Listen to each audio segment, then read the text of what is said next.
Bueno, buenas noches. Vamos a comenzar.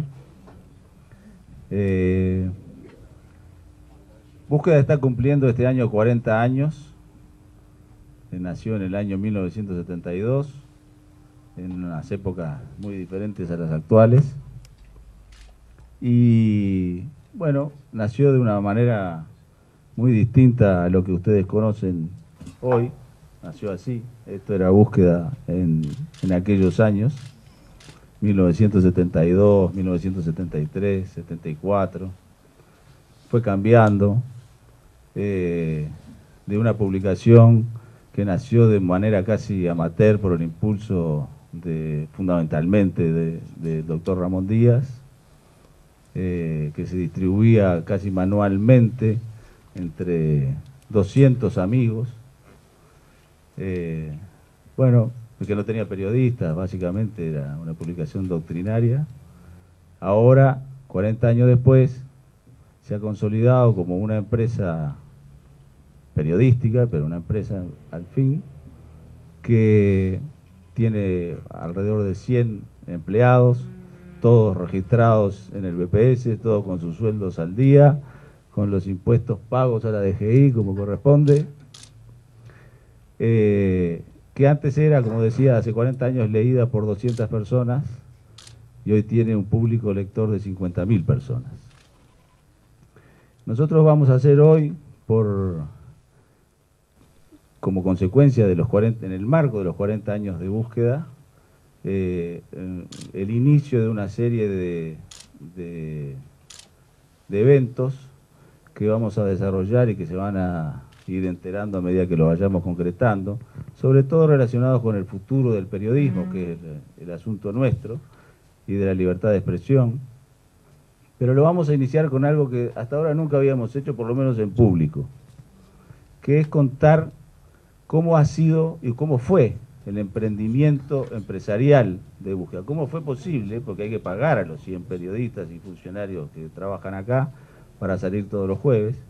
¿Y cómo fue hacerlo desde una publicación que, como digo, repartía, cada muerte de obispo, 200 ejemplares, pasar a hacer esto de hoy, que es una empresa consolidada, y esa historia, quien mejor la puede contar, es quien ha sido de algún modo el alma mater de Búsqueda y también de Galería, nacida también hace más de una década, que es Danilo Arbilla,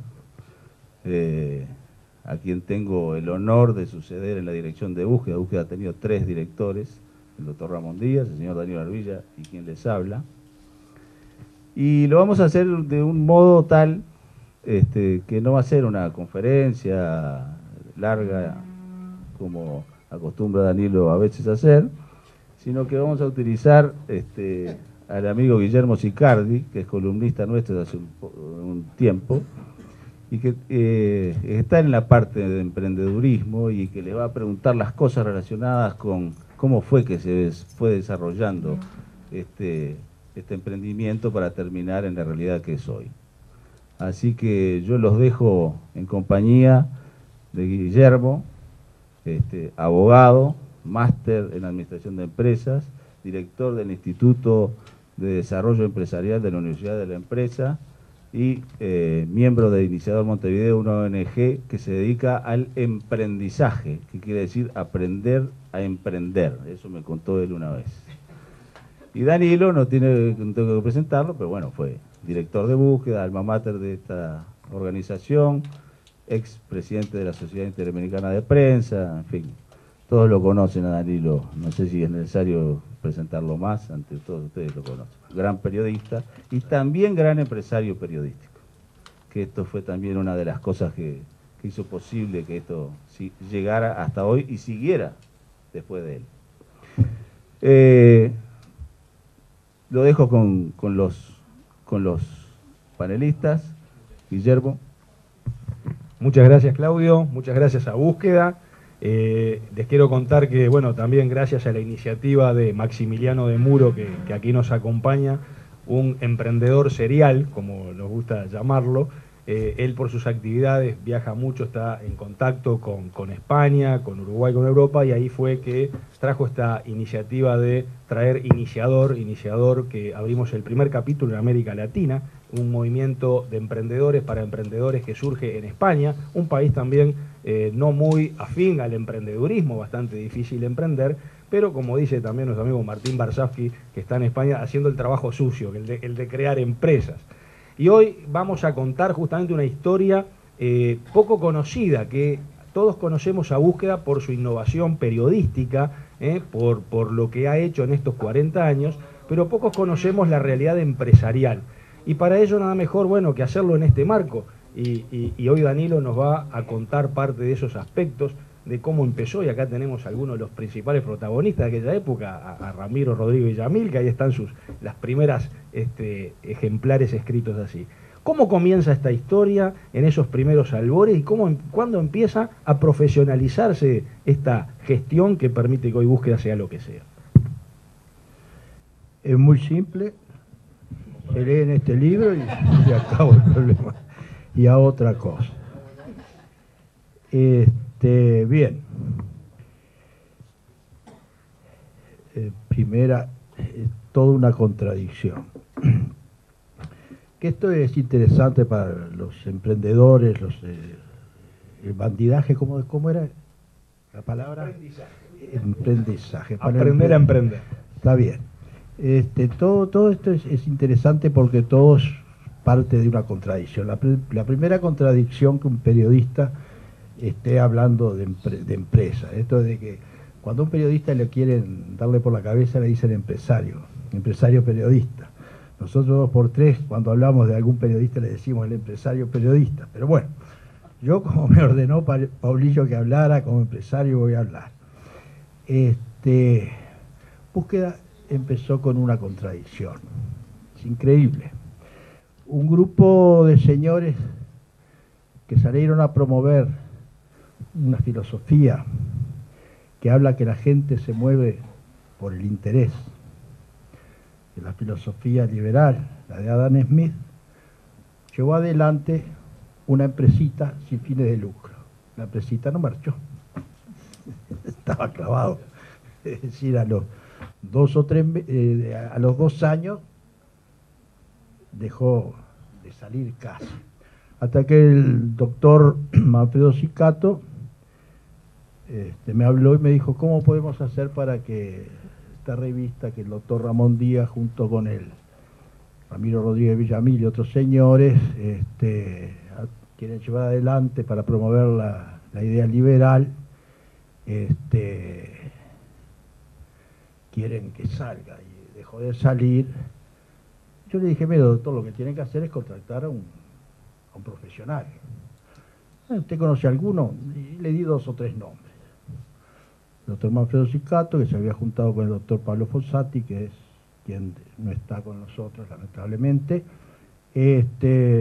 Ahí estuvieron y resolvieron elegir un profesional. La tercera contradicción. Vinieron y me hablaron a mí para contratarme y me contrataron y no me ofrecieron nada. Me contrataron al albur.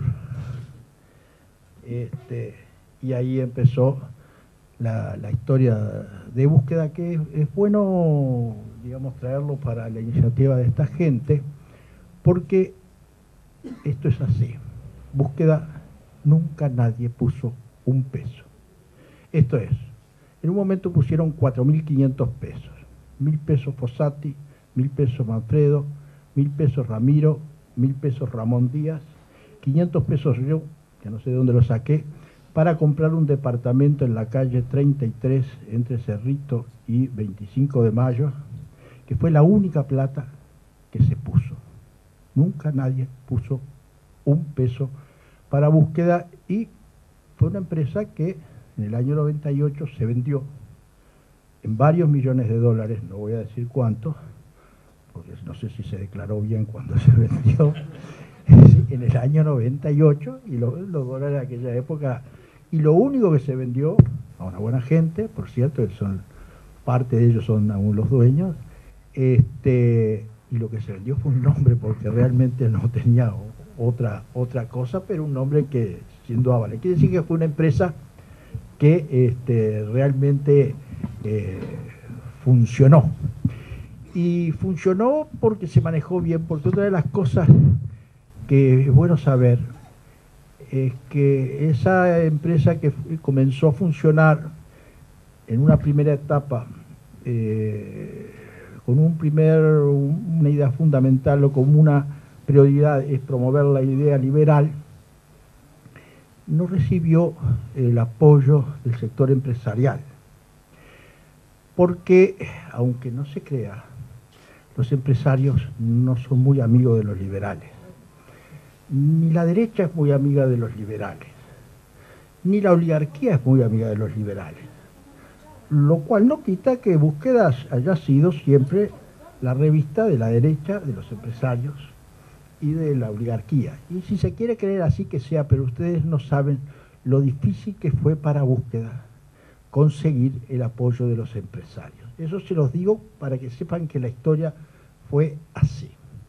Tanto que para sacar a Búsqueda hubo que tomar una serie de medidas al principio. Es decir, yo asumí en el año 74 el compromiso de trabajar con estos señores al albur y teníamos muy poca plata. Se hizo una reunión de empresarios en la casa de Ramón Díaz y ahí con el apoyo fundamentalmente de Sicato y de Fossati, de que hablaran con algunos amigos para que nos dieran alguna plata y alguna gente que creía en la idea liberal, Fernández Goyechea, que sí tenían empresas, conseguimos algunos avisos, se tomaron algunas medidas que eran importantes. Primero, que la secuencia, es decir, tuviera una cierta regularidad, que fuera mensual. Búsqueda anteriormente salía cada 2 meses, era bimestral, pero no salía siempre, que fuera mensual. Eso era importante para que la gente supiera cuándo va a salir. Que tuviera una cierta profesionalidad. Y es que ¿cómo le dábamos profesionalidad? Bueno, para darle profesionalidad teníamos que tener profesionales. ¿Cómo hacíamos para tener profesionales? Y vamos a buscar nombres de profesionales. Entonces, en un esfuerzo extraordinario, buscamos profesionales. ¿Dónde salimos a buscar a los profesionales? Los fuimos a buscar al exterior. Yo fui hasta Buenos Aires y dije, ¿a quién contratamos? Salí. Entonces hablé con profesionales reconocidos, Mariano Grondona, Ramiro de Casasbella, es decir, gente así, Mariano Grondona. Ustedes no se imaginan, fue la primera vez que yo vi un mayordomo en mi vida, nunca había visto un mayordomo, imagínense ustedes. Ramiro de Casasbella andaba medio loco, no lo pude contratar, hablé con él, pero había tenido un problema con la familia. Había otro señor cuyo nombre no me acuerdo, pero por un problema mío, por el italiano, es el franco deterioro, pero ya me va a venir este crítico de cocina, ¿cómo se llama? Pero Macoco le dicen, pero voy a lo de hablar con Mariano Grondona. Es decir, Mariano Grondona, un señor, desde todo punto de vista, pero voy a su casa ahí en Palermo, es decir, me había dado una entrevista, llego, me hacen esperar, el señor todavía no se ha levantado, veo que su mayordomo con 2 mucamas suben a llevarle el desayuno, nunca había visto un mayordomo, confieso, Luis se llamaba el mayordomo, yo espero ahí, me sirven un café, baja Mariano, le digo, mire, yo necesito contratar su columna. Y el hombre le dijo, la revista es así, así, así. Le dice, la idea me gusta. ¿Cuánto me cobra la columna? Bueno, mire, a mí en Suecia me están pagando, una revista sueca me está pagando $550. Yo ahí casi me desmayo. Eso está, pero arreglamos por $70. $70 era un platal, aquello, pero me traje a Mariano Grondona por $70 y ya estaba el profesional que le daba profesionalidad. Y entonces ahorramos en la tapa. La revista se empezó a imprimir en la Gaceta Comercial. La Gaceta Comercial era una imprenta que estaba debajo de la Antequera, ahí en la Plaza Independencia, imprenta de obra, eso. Entonces la tapa era un cliché. Un cliché era una madera con eso, y durante 24 meses siempre fue el mismo cliché, solo un cliché. Es decir, era esto así, con una ventana, un agujero, le cambiábamos el color, todos los meses le cambiábamos el color, le poníamos distintos títulos con tipo de letra. gastamos durante 2 años nada más que un cliché. Ahorrábamos como unos señores, es decir, y el segundo número, es decir, dimos, aparte de toda la teoría y los artículos de teoría, dimos una información importante, que era un informe económico que había hecho Bess Villegas, que en ese momento era ministro de Economía. Informe económico del país. ¿Y qué pasó? Que con ese informe fuimos por los diarios a pedir que lo promovieran. Y ahí empezamos a promover periodísticamente a búsqueda y a un poco profesional, a profesionalizarla. También a los poquitos tiempos contratamos a otro argentino, a un señor García Venturini. ¿Pero qué hicimos con García Venturini? García Venturini, que era un filósofo, tampoco nunca había visto un filósofo yo, él escribía sobre doctrinas políticas. No nos parecía bien porque en esa época, en la época aquella del régimen militar, hablar de teorías políticas era un poco salirse de la cosa. Además, Búsqueda ya tenía algunas ventajas comparativas, no era comunista, estaba escrito eso. Y podía salirse un poquito de la cosa, y nos permitía ir un poquito más allá, o por lo menos hablar sobre todo en materia de economía. Y tenía una ventaja económica, una ventaja comparativa única, que era Ramón Díaz. La pasión de Ramón Díaz. Y en toda publicación, la pasión es importante. En toda publicación, para que pueda funcionar, tiene que tener una pasión. Y Ramón Díaz era una pasión. Ramón Díaz metía esa fuerza, y eso fue una de las cosas, es decir, que en esa primera etapa le permitió a la revista, es decir, ir funcionando. ¿Sí? Algo interesante, Danilo, contar esos inicios, que luego se documentaron en un contrato, un acuerdo, y que es lo que hoy técnicamente se habla de la misión empresarial. Y estamos acostumbrados a ir por empresas que tienen hermosos carteles pegados en la pared hablando de la misión, pero cuando tú le preguntas desde el gerente general al portero cuál es la misión, no la conocen o te dicen es la que está escrita allí. Sin embargo, las verdaderas misiones empresariales son las que toman cuerpo en el espíritu de la gente que trabaja y la que ayuda a tomar decisiones en el día a día. Y en Búsqueda no pusieron que era la misión, porque hace 40 años capaz que ese término ni siquiera se usaba, pero dice que Búsqueda nació para ser un medio de prensa independiente, comprometido con la doctrina y filosofía liberal, la que defenderá y promocionará desde su página editorial, no así desde los contenidos periodísticos. ¿Cómo ha sido esta misión o esta definición? ¿Cómo ha servido como faro, como guía para darle después una estrategia y mantener esa misma hasta el día de hoy? Bueno, es decir, Búsqueda técnicamente después fue evolucionando, siempre manteniendo esa condición de revista mensual doctrinaria, después pasó al offset, pero después tuvo una tercera etapa que fue la del semanario. Ahí ese fue un cambio fundamental desde muchos puntos de vista. Primero, en su página editorial mantuvo ese objetivo de promover la idea liberal.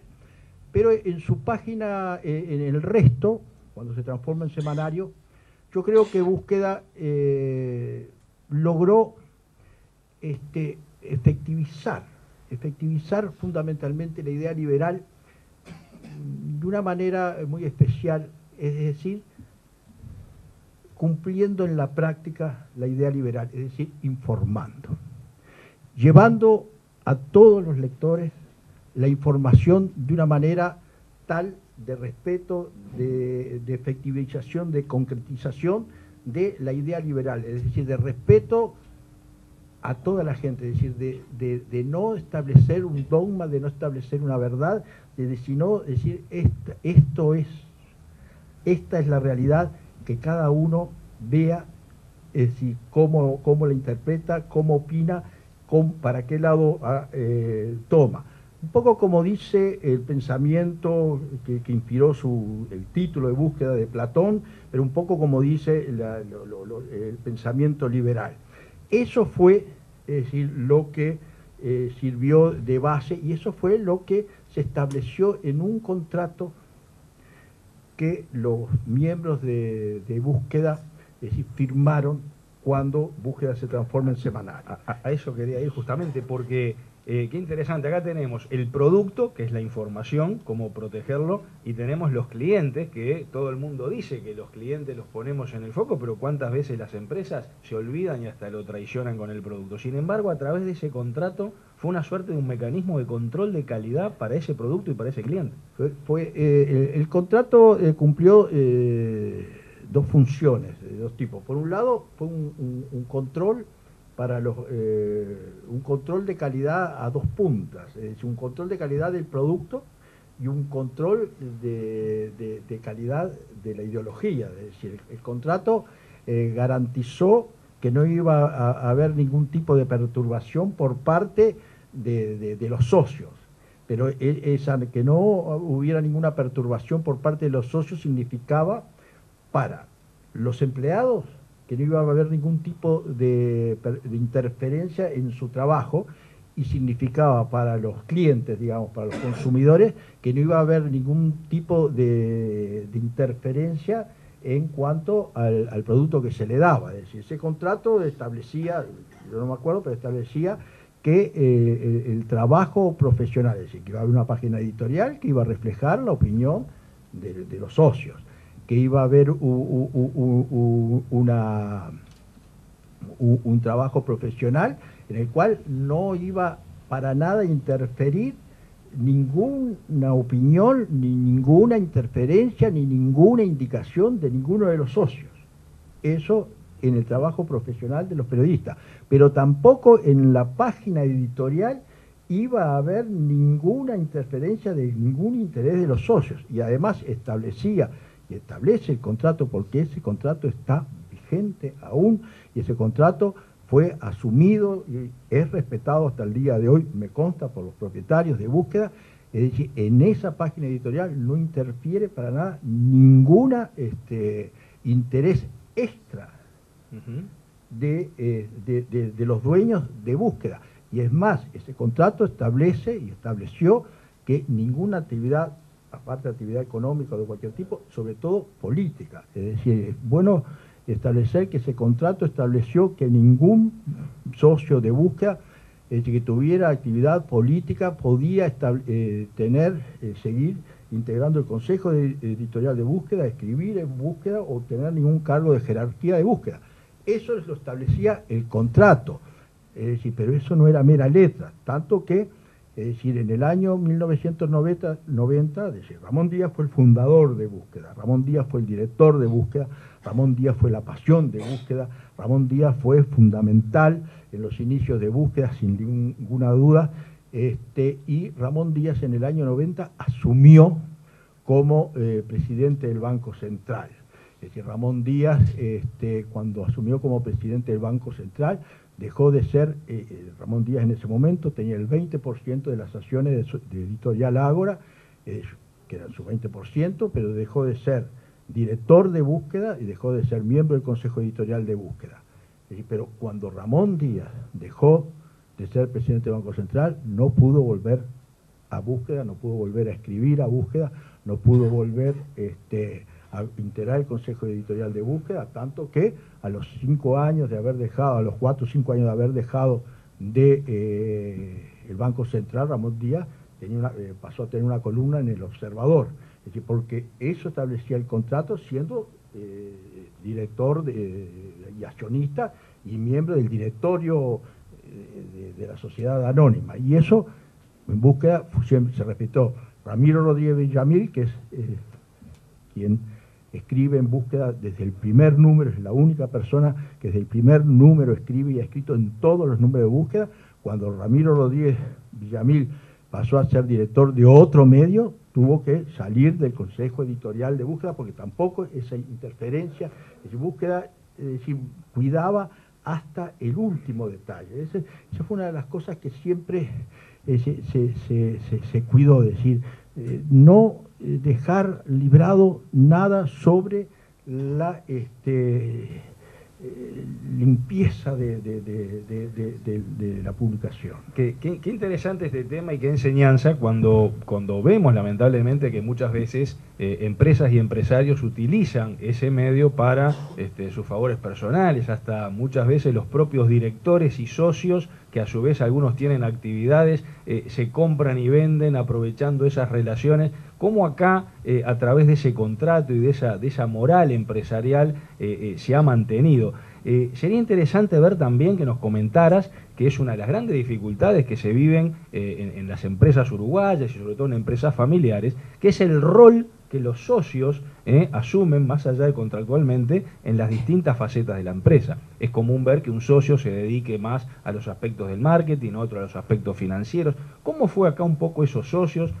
¿Cómo esos roles fueron distribuidos y cómo se logró mantener ese espíritu de corp, digamos? Bueno, dos o tres temas. Digo, eso del poder importa. Nadie va a negar el poder de los medios, pero hay una cosa que había que siempre tener clara, ¿no? El poder de los medios es grande en la medida que no se utiliza. En la medida que empieza a utilizarse, empieza a achicarse. El poder de los medios es inmenso mientras no se utiliza. Siempre que se utiliza no deja de ser grande, pero cuanto más se utiliza, menos grande es. Siempre es preferible nunca utilizarlo y que los otros se lo atribuyan. Entonces ahí hay poder, pero el día que se empieza a utilizar empieza a achicarse.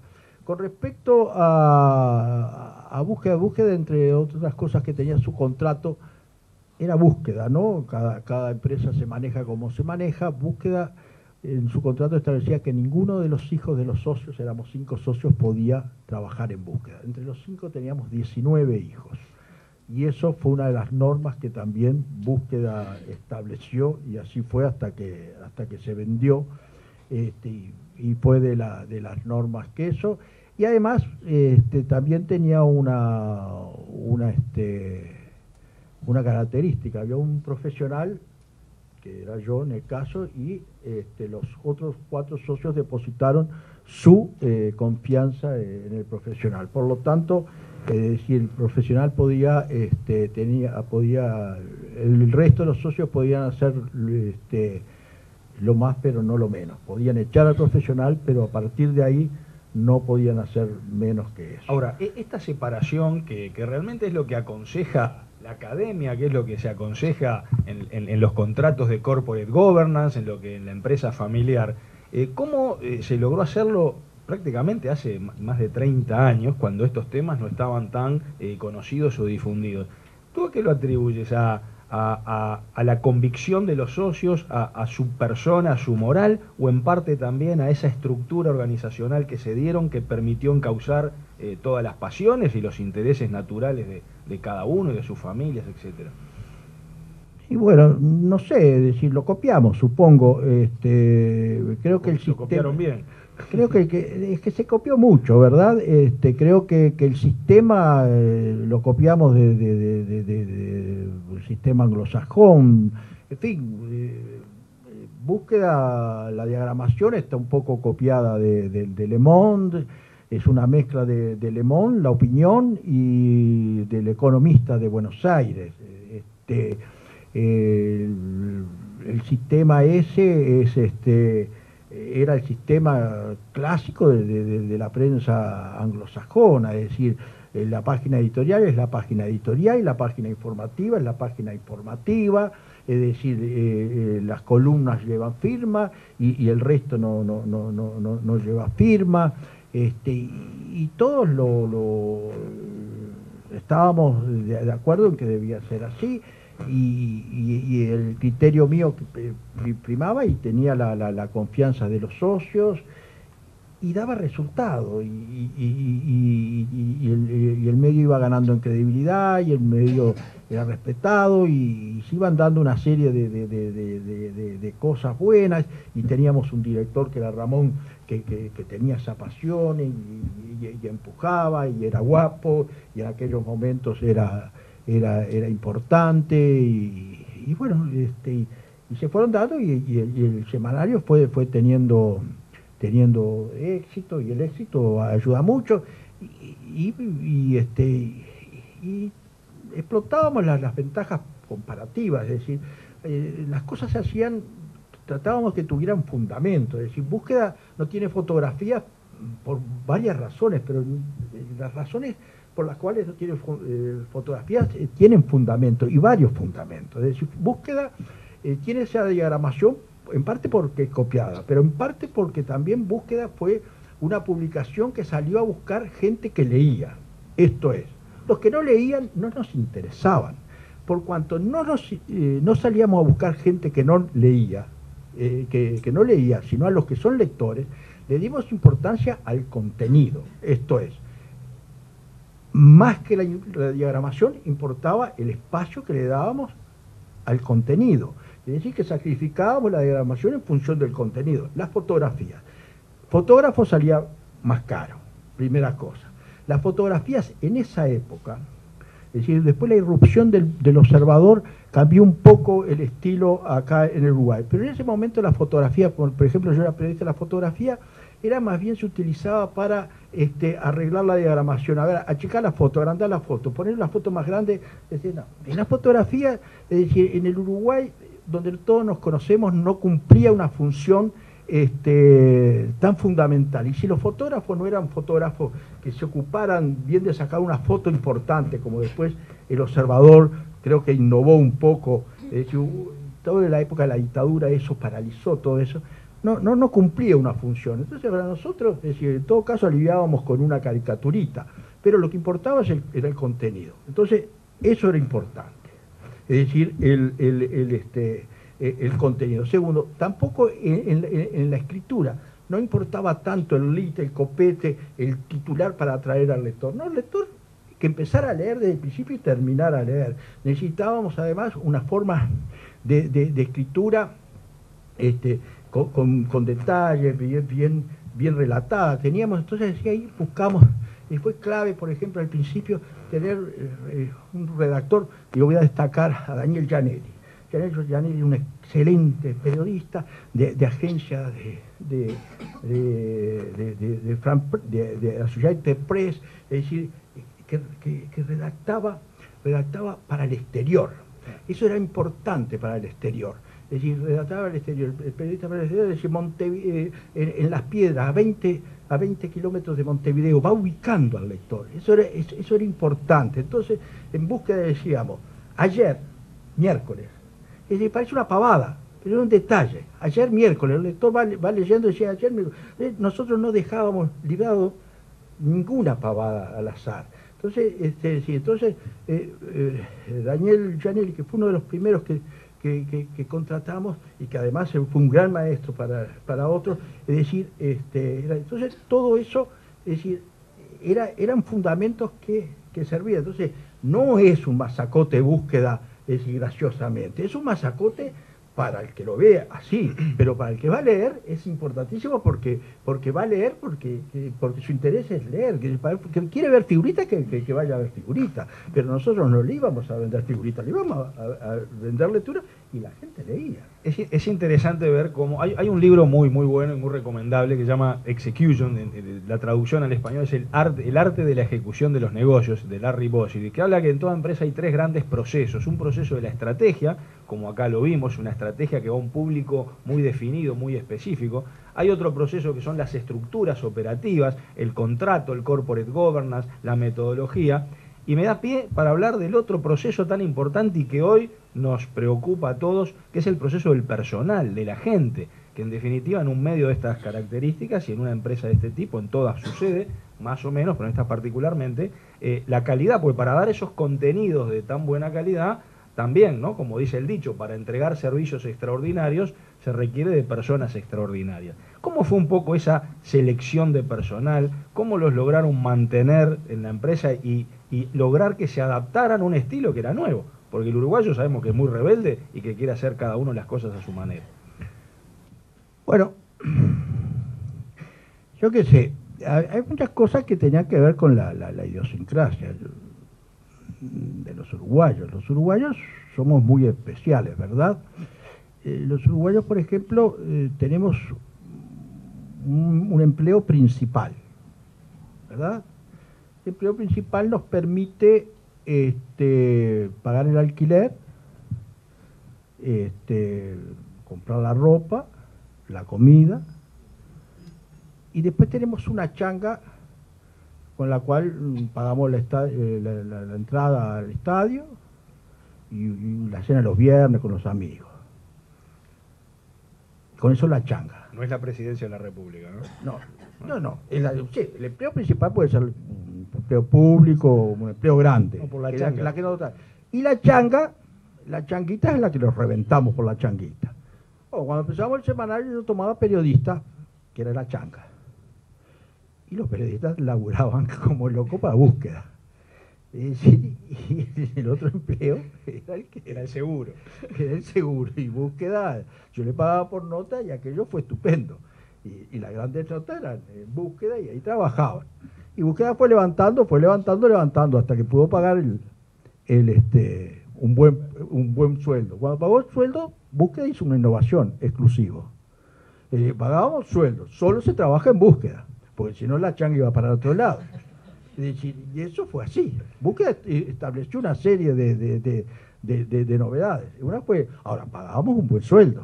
¿Cuánto ganas en esto? ¿Cuánto ganas en esto? Te lo pago por todo. Bueno, pero yo puedo hacer, no, todo acá, porque si no el bench iba para la changa para el otro lado. Es decir, pero además pagábamos bien. Y eso es importantísimo, porque la mano de obra es importantísimo en la actividad periodística. Yo no sé, pero el 60-70% de los egresos de búsqueda es mano de obra, y en una actividad periodística la mano de obra es todo, no es mano de obra, la mente de obra. Son mentes para obrar. Exactamente, es lo que importa. Es decir, y en ese sentido, fue lo que íbamos tratando de optimizar, y lo que se optimizó. Muchos dicen, y también está recogido en este excelente material preparado por la hija de Tomás Ling, una excelente Leticia, que Búsqueda también fue una escuela de periodismo de alguna manera, y tú lo mencionabas recién con los aportes de Gianelli y otros.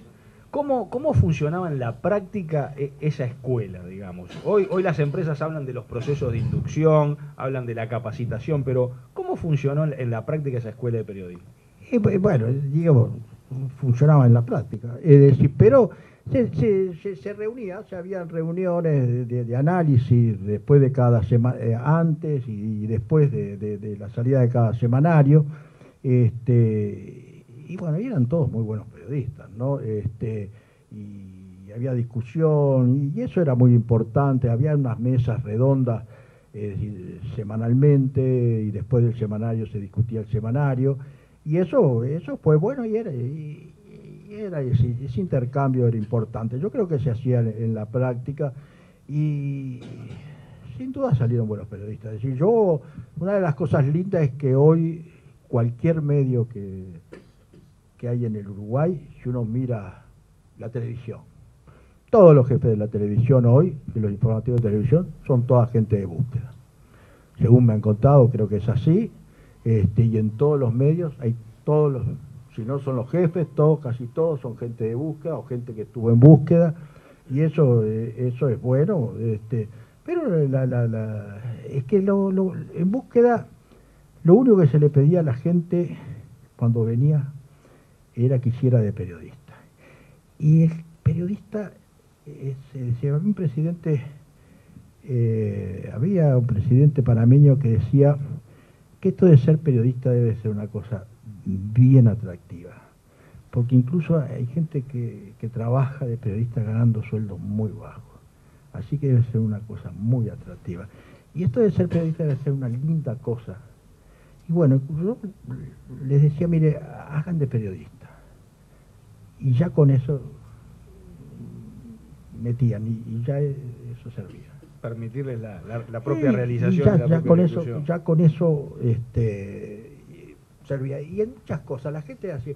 Búsqueda, por ejemplo, cuando la gente salía al exterior, no le pedía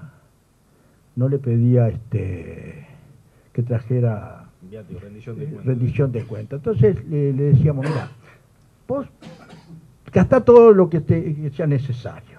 no pases necesidades ni nos dejes mal de andar ahí pichuleando. Ahorrar lo que puedas.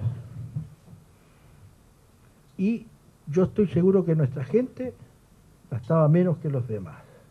No perdían tiempo en juntar notitas, que era lo que yo hacía cuando me enviaba, me decía, a ver, tráeme las notitas. Entonces yo perdía tiempo en conseguir notas para justificar un whisky que me tomaba, que tenía derecho después de reventarme todo así, y perdía tiempo en eso. No perdían tiempo en eso y ahorraban. Y no era aquello de decir que al bobo para que corra hay que decirle que es ligero. En alguna medida era algo de eso, pero no. Y la gente nuestra salía y gastaba menos que los de los demás y se sentía mucho mejor y además no andaba, y era así. Entonces tenían problemas, porque me acuerdo que el Petizo Lesa, lo de Petizo lo retiro, el señor Lesa siempre decía, lo que pasa es que a los de búsqueda nos tienen bronca, porque nunca tenemos problemas. Es decir, ya está. Una vez que le íbamos a dar walkie-talkie, dijo, no llevamos walkie-talkie, ¿se acuerdan?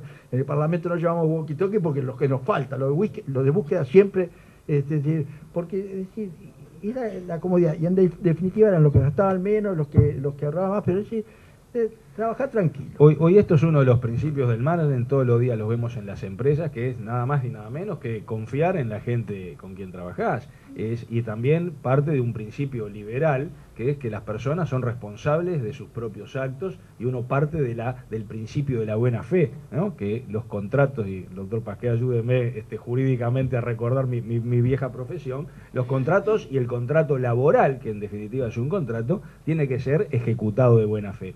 Y ahí están ciertos principios básicos que guiaron esta historia de 40 años de gestión empresarial. Y uno de ellos que quería mencionar y que nos contaras es el principio de la innovación. Qué difícil que es innovar, qué difícil que es innovar en Uruguay, qué rechazo que hay a todo lo que es la innovación. Sin embargo, Búsqueda innovó muchas veces. ¿Cómo fueron esos procesos de innovación? ¿Alguna anécdota, alguna historia? ¿Con qué dificultades se llegó o con qué facilidades permitieron innovar en tantos aspectos?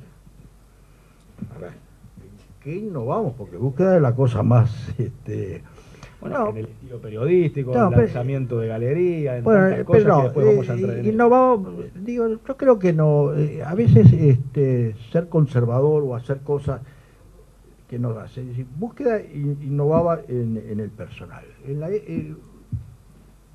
o en hacer cosas clásicas. En este país no se hacen cosas clásicas y eso es una gran innovación. Vamos a ver. Búsqueda en su buena época daba hasta 3 y 4 aguinaldos. Esa fue una de las mayores innovaciones. En la época de Cicato, de Ramiro y todo. Eso era una cosa importantísima. Que Pablillo preferiría que no se recordara en estos momentos. Bueno, no, pero también voy a decir otra cosa de los dueños. Era importantísimo porque ayudaba a pelear con los periodistas por el tema de la publicidad. Oye, siempre estaba el problema, entonces yo cuando venía que discutir las notas del periodista, sí, pero no me cortes, decía, no, pero mirá que este aviso, no te olvides que a fin de año después, parte de este aviso, viene el premio de fin de año. Entonces eso se lograba esa armonía, es decir, todo el mundo sabía que aquel aviso podía... Pero también parte de lo clásico que tiene Búsqueda, es que los nuevos dueños de Búsqueda, y eso es más importante que tres aguinaldos a la larga, aunque 3 aguinaldos siempre son importantes, nunca se metieron en el manejo periodístico de Búsqueda. Eso que está en el contrato, eso que siempre fue lo clásico de Búsqueda, eso que ha hecho al éxito de Búsqueda por sobre cualquier cosa, eso que ha permitido, es decir, que no interfiera la publicidad en lo periodístico, pero que no interfieran los accionistas en el manejo de la dirección, el manejo de lo periodístico, nunca cambió. Y eso no cambió cuando Búsqueda cambió de dueño, y eso también. Y eso es lo clásico. Pero eso que es clásico, en Uruguay es una cosa, una gran innovación, creo yo, y es una de las grandes cosas de Búsqueda. Es decir, lo de Galería es una historia bien interesante que tiene mucho que ver con esto que le gustarían a ustedes que yo les cuente, porque Sí, tiene claro, que ver. Es claro. decir, lo de Galería es una cosa que tiene 3 o 4 variantes, ¿no? Galería fue una cosa que la primera vez que la tuve en la cabeza fue viendo una propaganda en Holanda, en un cine. Estaba en Holanda. No luego todo el cuento, pero el cuento sería interesantísimo, pero después para una rueda de boliche. Miro una propaganda de un diario holandés en el año 80. Un diario holandés en secciones, y llega el diario y se reparten las distintas secciones en la familia, y yo dije, qué notable. Yo era director en ese momento de la revista Noticias. Darío era columnista en esa época. De la revista Noticias, a la vuelta de ese viaje lo echaron. Y a mí también. Y digo, qué notable, ¿no? Una publicación que uno la reparte para todos lados. Me olvidé del tema. Por ahí en el año 90 tuvimos una primera crisis en búsqueda semanario y pensamos que había que buscar llegarle a las mujeres la relación búsqueda era 5-1 hombre-mujer. ¿Cómo le llegamos a la mujer con búsqueda de esta cosa blanca y negra y todo? Y no sabíamos cómo llegar, pero pensamos que la mujer es realmente un lector que le interesan las cosas en serio, ¿no? Y al hombre le interesa la política, con todo respeto, senador, pero a la mujer le importan las cosas en serio. Entonces ahí dijimos, y las policiales. Entonces nosotros pensamos, digo, bueno, vamos a hacer cosas en serio. Entonces creamos una serie de sesiones en serio. Salud, ciencia y técnica, medio ambiente y temas para mujeres en serio. Contratamos una de las grandes adquisiciones que hicimos, ya teníamos a Claudio Paulillo, que fue uno de los jóvenes ahí, periodistas brutales que estaban entre 2 o 3 jóvenes periodistas, y ahí contratamos la segunda gran contratación, que era otra de las jóvenes periodistas que estaba, que era Mónica Botero. Entonces, trajimos a Mónica. Mónica hizo una serie de historias policiales, porque a la mujer le interesa el tema policial, tiene, no sé, ansia de sangre. Es una serie de historias policiales, los crímenes en Punta del Este y eso. Después Mónica, que es feminista, hizo una serie de temas feministas, y además creó las sesiones de medio ambiente, salud y ciencia y técnica. Y nos dio resultado,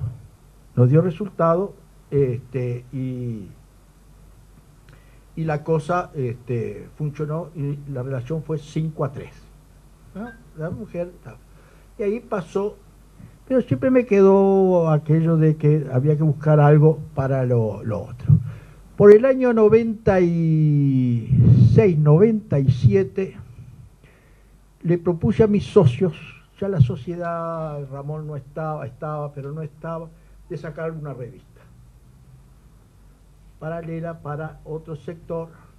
La idea no caminó porque no estaba tan fluida la sociedad, uno de los socios había tenido un problema de otro tipo también, entonces no caminó, la idea siguió. Año 98 vendimos. Lo primero que le hice, pasé a ser empleado.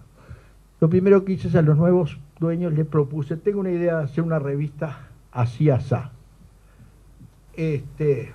Bueno, les dije, la realidad está así, pero esto es. La revista tiene esta condición. Hay 2 de los presentes 2 de aquellos que lo recordarán, y si no, se los refresco. Dije, la condición es que las fotos que van a aparecer en esa revista las decido yo, el director. Les digo porque saben que va a llegar un momento que o vuestras sobrinas, o vuestros tíos, o vuestras esposas, o vuestros van a querer que vaya su foto. Y esto, para que la publicación funcione, las tengo que decidir yo periodísticamente. Uno de los socios dijo, no voy a hacer su voz, pero dijo, vamos a esperar una semana. A la próxima reunión dijo, bueno,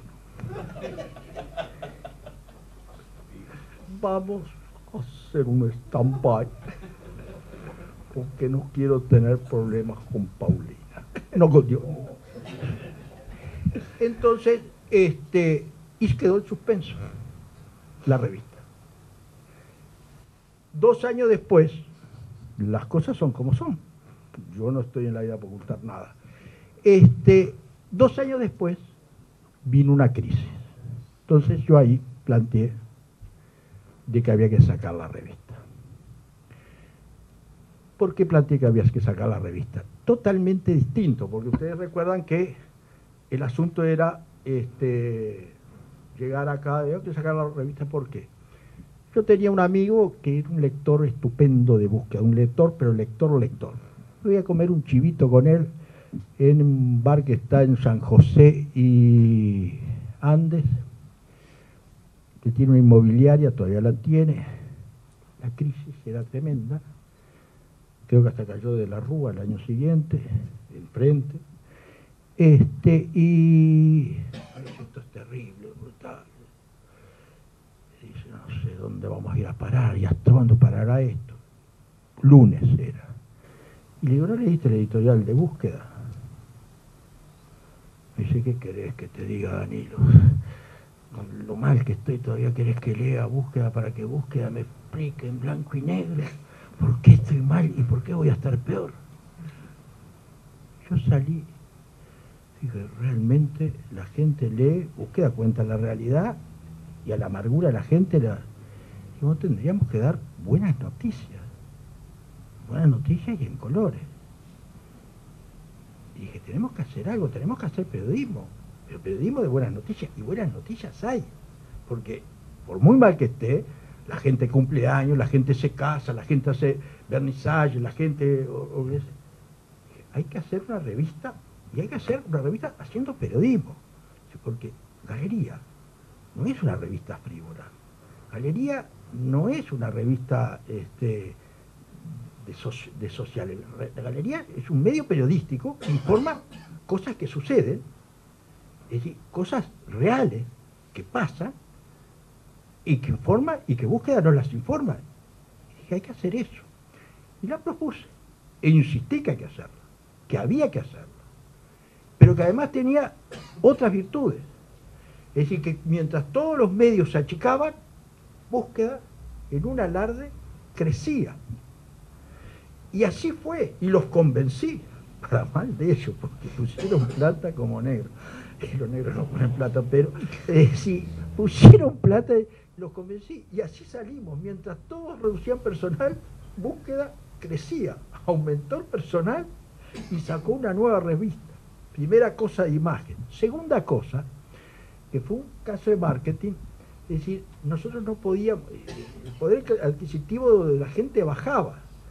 Lo indicado era bajar el precio del producto, pero Búsqueda no podía bajar el precio del producto. Búsqueda no hacía publicidad nunca, porque sabíamos que si hacía publicidad la gente podía pensar, ¿qué le pasa a Búsqueda que hace publicidad? ¿Está mal? No, nosotros no, nunca estábamos mal. No podíamos bajar el precio del producto. ¿Qué hicimos? Lo que hizo Burberry, que no bajó el precio de la gabardina. Con el mismo precio de gabardina regalaba un bolso, que valía más que la gabardina. Nosotros con el mismo precio regalamos una revista. Es decir, con el mismo precio, digo, la revista está. Y ahí salió Galería. Pero para hacer Galería no hicimos con frívola. Tomamos una periodista que hubo que convencerla, y una periodista que había trabajado en Prensa Latina, en Brecha, si no podía ser para eso. Recurrimos a Mónica Botero, que hubo que convencerla, que era hacer periodismo, puro y duro. Y por eso el éxito de Galería, porque Galería no es poner fotitos, porque en esa fotito aparece abrazadito Hugo Manini con Mujica. Eso es noticia. No se darán cuenta, pero es noticia, y cuando se haga la historia de este país, Galería va a ocupar un lugar importante, o como ya lo destacaron más de un importante escritor argentino diciendo, tomando fotos de Galería. Así hizo Galería, y empezó a salir. Llevó su tiempo. A los 2 años les dolía, llevaba plata, porque además fue todo aquello. Contrataron a un contador. El contador hizo una serie de estudios y llegó a la conclusión no solo de que había que cerrar Galería, sino que había que reducir el personal de búsqueda. El contador trajo un informe diciendo que aquello era un corso en contramarcha, ¿no? Era poner plata y poner plata. Caían los dueños, yo era empleado. Y trajo un informe, el contador, muy buena gente el contador, trajo un informe en una reunión y dijo, bueno, la solución es esta. Se cierra Galería y se reduce tal personal. Yo, que siempre me manejé con muy buenos modales, ¿verdad?, directores, dije, bueno, mira, contador, yo te respeto mucho, de esto tú no sabes nada. Esto no es manejar un supermercado, una estación de servicio. Esto es otra cosa. Pero el único detalle es que tú estás diciendo acá que yo tengo que quedar. Yo no voy a quedar porque yo no estoy de acuerdo con esta idea. Así que con esto yo no quedo. El director le dijo, tomémonos 15 días. Los 15 días dijo, seguimos con la idea de Arbilla. A los 5 años el contador me mandó una carta de felicitación en un aniversario de Galería diciendo, te felicito, tú tenías razón y yo no. El contador era Pini, en honor a él hay que reconocerle eso, y Galería salió. Y creo que hoy Galería y Búsqueda son una misma cosa. Yo digo que Galería es como una trufa. La trufa, todos sabemos lo que es un producto muy valioso, es un parásito, es un hongo parásito de la raíz del roble. Pero ustedes saben que es un hongo parásito de la raíz del roble, pero que le aporta al roble una especie de antídoto que lo protege al roble de una serie de pestes. Quiere decir que vive del roble, pero al roble le da una protección. Yo creo que hoy Búsqueda y Galería son un roble con una trufa. Es decir, hoy decir que Búsqueda es eso. Es decir, y ahí está la historia de Galería y Búsqueda. Es interesante ver cómo los accionistas, en esa imagen que a veces nos caricaturizan del accionista, ¿no?, con su galera y su sabano, cómo mantuvieron, a pesar de esos malos momentos al principio, por lo menos que los resultados no venían, cómo acompañaron un proyecto y cómo toda estrategia necesita su tiempo de maduración. Nada florece de la noche a la mañana. ¿Cómo se vivieron esos tiempos en la interna ante esos momentos? ¿Cómo esa visión empresarial los mantuvo juntos y al final, bueno, pudieron celebrar y hacer este reconocimiento? Algunos jirones se perdieron, pero el grueso se mantuvo junto y tranquilo y firme, ¿no? Es decir, yo en eso creo que hay que reconocerlo públicamente, y creo que es una suerte. Creo que es una suerte para Búsqueda, y creo que es una suerte, digo, yo ya no pertenezco a Búsqueda, yo tengo una columna ahí en Búsqueda, pero que es una especie de relación. Yo soy jubilado, así que es una colaboración ad honorem, no sé cómo es la palabra, así que lo que digo no me comprenden las generales de la ley. Creo que es una suerte para Búsqueda y creo que es una suerte para todo el país. Es decir, esa actitud de los dueños de Búsqueda, que tienen esa conducta que permite que esté esta publicación, que yo creo que es una gran publicación, más allá de lo que haya me haya tocado a mí, hoy por hoy. Y en eso siempre lo he dicho y lo digo, y creo que eso no ha cambiado.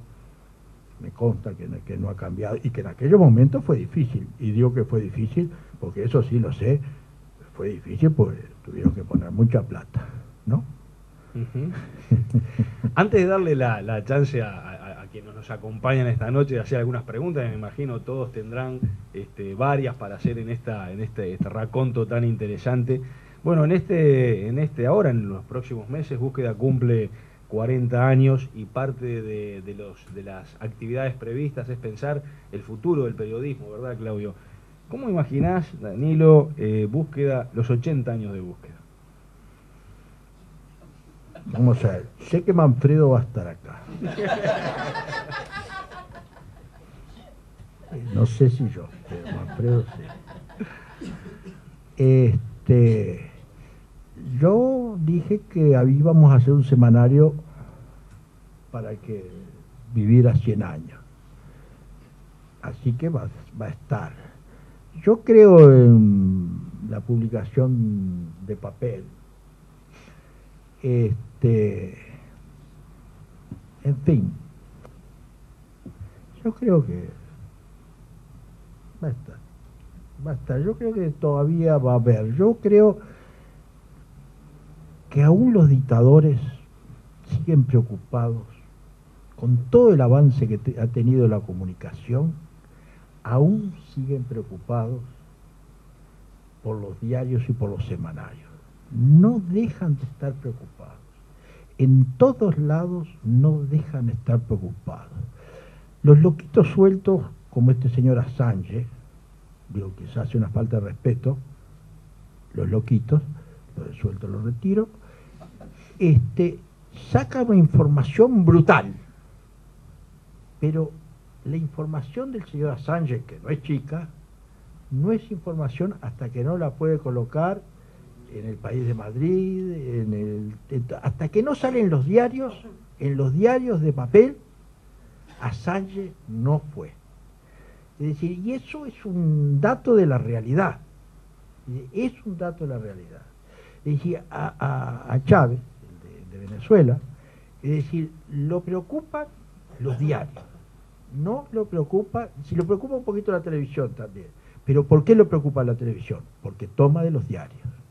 Es decir, entonces, todo es así. Es decir, quiere decir que por ahora yo diría que la prensa de papel importa. No es la misma de antes, pero todavía importa. Así que yo veo que Búsqueda, es decir, ahora Búsqueda tiene su parte online, es decir, y será Búsqueda en papel, será Búsqueda online y será Búsqueda no sé qué, pero todo va, viene y hay cosas que también vuelven. Yo he visto esos zapatos de plataforma, yo recuerdo haberlos visto de chico en Casupá, es decir, y así que, ¿por qué no? Cuando yo era chico, hace como 60 años, ¿no? Al gran hermano en la novela 1984 de George Orwell también le preocupaba que la historia quedara escrita y se encargaba de cambiarla para... Pero por supuesto, por supuesto. Vamos a darle a quienes quieran hacer algunas preguntas, con mucho gusto. Sí. ¿Sabes qué me quedó pendiente ahí cuando el momento ese de la crisis, cuando los empresarios toman una opción que parece irracional desde el punto de vista empresarial? Esa opción de decir, bueno, seguimos para adelante pese a que esto no parece un buen negocio. Con Galería. Digo, en ese momento, ¿fue una apuesta de los empresarios? ¿Qué base tenía? Bueno, fue, época de crisis, épocas de oportunidades, que bárbaro, no es mía. Yo creo que normalmente se había hecho una apuesta 2 años antes, ¿verdad? En aquel momento parecía flor de apuesta. 2 años después estaban arrepentidos. Pero igual, cuando vino un señor es decir, muy bien centrado, con un estudio, un trabajo, hizo ese contador estupendo, aquello era incontrovertible, parecía. Google le dijo, sí, todo fenómeno, y aquel informe decía, vamos a hacer todo esto, Arbilla tiene que continuar al frente. Apareció y dijo, sí, pero yo no continúo. Hubo una disyuntiva y ahí fue una apuesta, dijeron, bueno, que continúes. Me parecía una apuesta, pero yo, decir, también era quizás algo de sentido común. Yo voy a tomar otro ejemplo. En la prensa norteamericana, por ejemplo, en los últimos tiempos, decir, empezó una crisis, ¿verdad?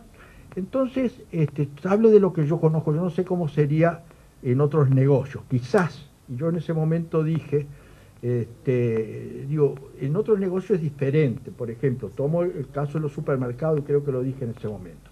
Un supermercado, quizás si tú bajas los precios de las góndolas y reducís los cajeros, el cliente, el precio menor hace más, pierde más tiempo en la caja. Eso es una cosa. Si tú en la estación de servicio, que en ese momento yo dije, si tú vas que el tipo autoservice, es decir, y va y paga, en una de esas está, y reducís el personal, no cambia. Pero en este negocio el asunto no es así. Pero tomemos en Estados Unidos. En Estados Unidos, es decir, los diarios empezaron a hacer, a dar menos ganancias. Por ejemplo, los accionistas, vamos a tomar la Night Rider, la cadena, es decir, tenían una rentabilidad del 14%. Entonces, bajó la rentabilidad al 12% y dijeron, ¿qué pasa? Entonces, fueron a la parte, hicieron un trabajo administrativo, un contador, dijo, no, para que esto, y esto que estoy diciendo es así, para que no baje la rentabilidad, es decir, los ejecutivos, en vez de viajar en business, van a viajar en económica, los viajes de periodistas se van a reducir a la mitad, personal periodístico se va a reducir a tanto, personal administrativo un poquito menos porque los que hacen los cálculos son así, el personal de publicidad no tanto porque él considera publicidad, y con eso exactamente las cuentas dan que la rentabilidad va a subir al 14%. Efectivamente, al año siguiente la rentabilidad bajó al 8%, porque el producto era el producto periodístico, y ese es el asunto. Y entonces vino la crisis. ¿Y cómo la solucionaron la crisis? Reduciendo el personal periodístico, nuevamente más, y así le han ido errando, salvo algunos que no hicieron eso, que mejoraron el producto, es decir, hacen naranjas, y porque bajó el negocio de la naranja empezaron a bajar la naranja. Y aquí lo que hubo que decidir que bajamos, el producto periodístico o la idea de decir, bueno, mirá, lo que hacemos es un producto periodístico, no tenemos que sacrificar eso, o morimos con eso, y fue lo que se resolvió. Y yo creo que más que una apuesta fue una decisión de decir, bueno, tomemos ese producto. Lo que pasa es que a veces se toman decisiones erradas, es decir, ¿por qué vas a tomar sacrificando lo principal? No, pues si bajamos acá, y bueno, atendemos mal al público para ganar más dinero, y el público va a reaccionar de otra manera. ¿Qué hubiera aconsejado Guillermo en ese caso? Me reservo la opinión porque con el diario los lunes es muy fácil ser consultor, pero acordate, yo hago resultoría y no consultoría. Una pregunta más, si alguien tiene alguna inquietud. Sí, Ramiro, adelante. Yo creo que una de las respuestas a la pregunta que acaba de hacer recién, ¿tu nombre? Y lo puedo decir porque los dueños de búsqueda son otros en el momento que se plantea ese asunto, es algo que dijo Danilo al pasar: si ustedes toman esta decisión, yo no sigo. Entonces ahí uno se da cuenta que la apuesta fue a la continuidad del producto con el capitán del barco. Si ahorramos en el capitán del barco, de pronto, ¿quién sabe dónde nos vamos a dar? Entonces eso de alguna manera replantea algo que Danilo cuenta con tanta sencillez, y es la importancia que él, como figura articuladora de este fenómeno, ha tenido a lo largo de la historia de búsqueda. ¿Había que poner más plata? Sí, pero con ese capitán también poníamos plata. Creo que esa es la respuesta. Muy bien, muchas gracias, muy buena, muy buena. La última, como dicen en el casino, las últimas 3 bolas, ya tiramos las 2 últimas, una más, ¿alguien más?